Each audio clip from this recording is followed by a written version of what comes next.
shall take up the new lesson, that is chapter number 11, the atmosphere. So as you know that the earth is the only planet, okay, known to possess environment, water and various form of life.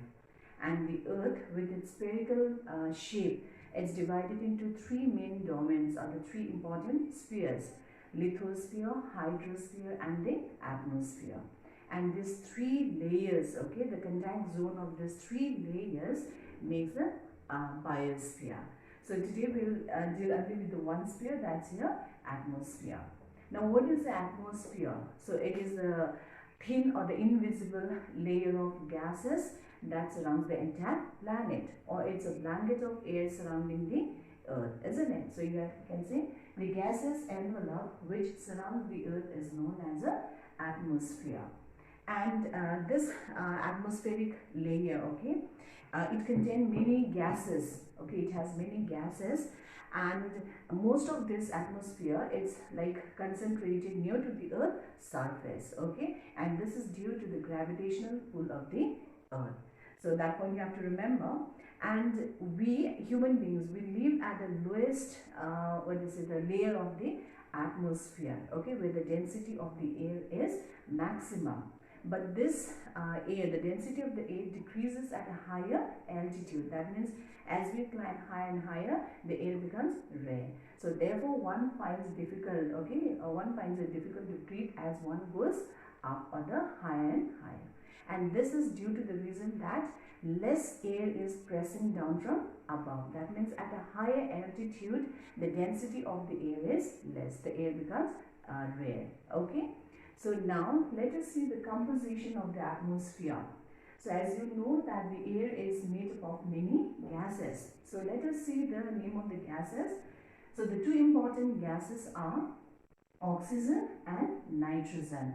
So nitrogen is the first abundant gas present in the earth atmosphere, and that's 78%. And your oxygen is 21%. That's the second important or the second abundant gas in the atmosphere. Then there's a 1% of other gases, the red gases: carbon dioxide, helium, hydrogen and argon. So now what's the use of oxygen now? So oxygen, it helps us in breathing, it helps in burning, isn't it? So it's very important. Then second one, nitrogen. So that's the first abundant gas, 78%. So this is important for the growth of the plant.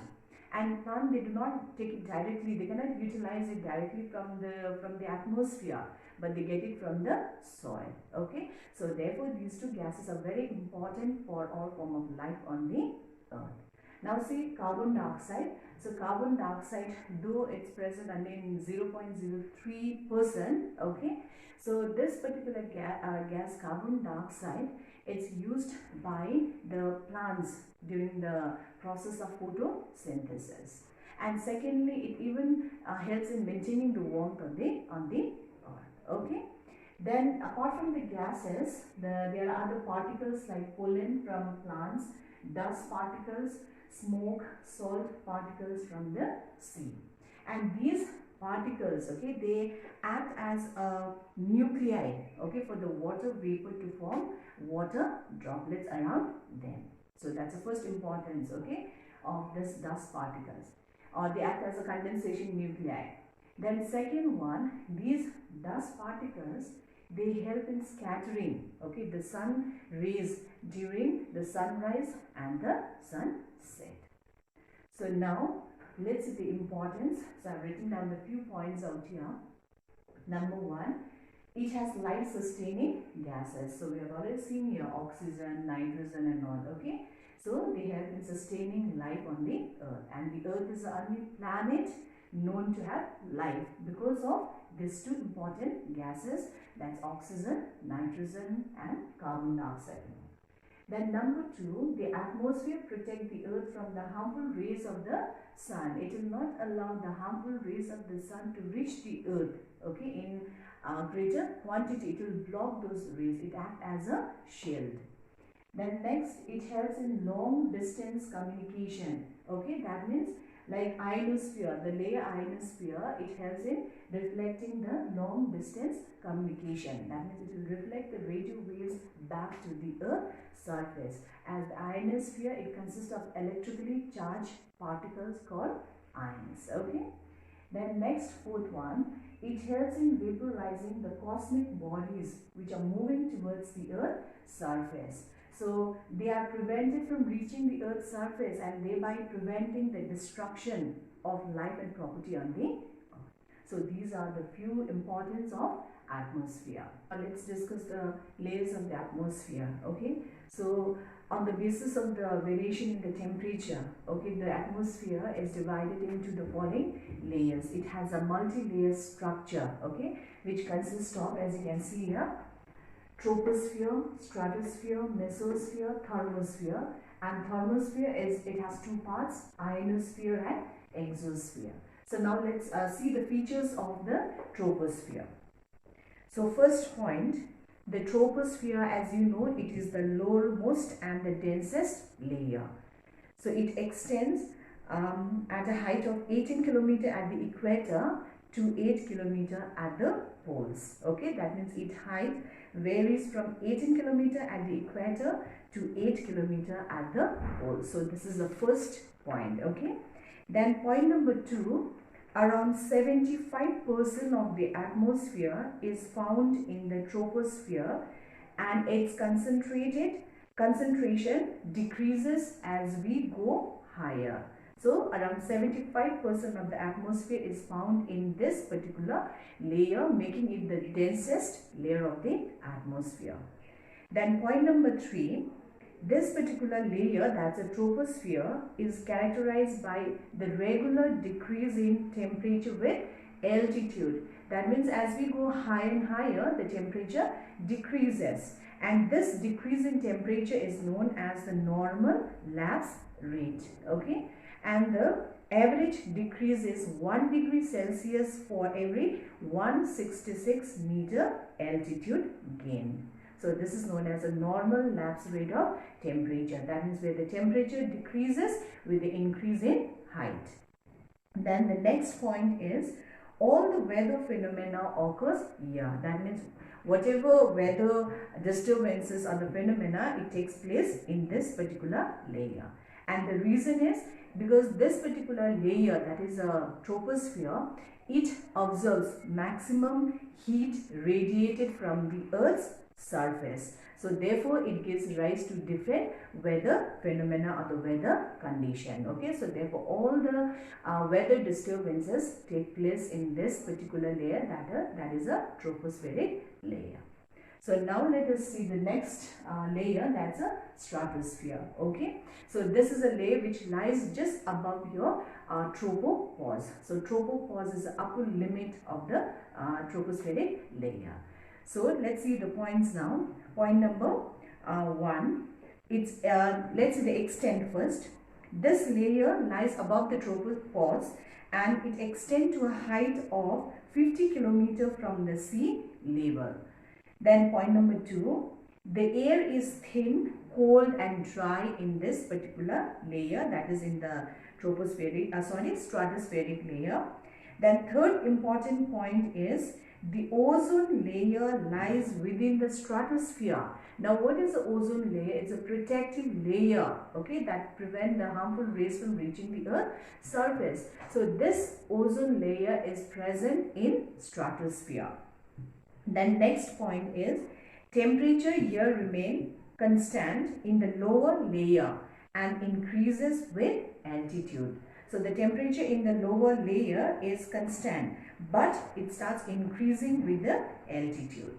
Then the last point is there is an absence of water vapor and dust particles. Okay, that means it's free from the weather related disturbances. It's also known as a belt of calm. So that's why this particular layer, the stratospheric layer, is ideal for flying by jet aircraft because it's free from weather related disturbances, no cloud, no water vapor, no air current and all. So therefore we call it as a belt of or the region of calm.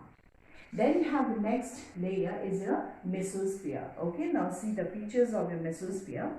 So the first feature is extend. Okay, it extend 90 kilometer from the ground level. Okay, and it's located above the stratosphere, and its height is about 90 kilometer from the ground level.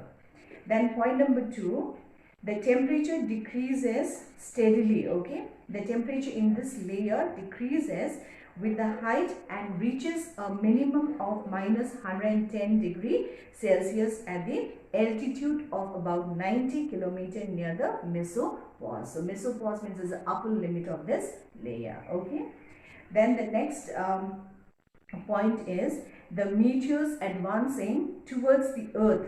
Okay, they burn and exhaust in this particular layer.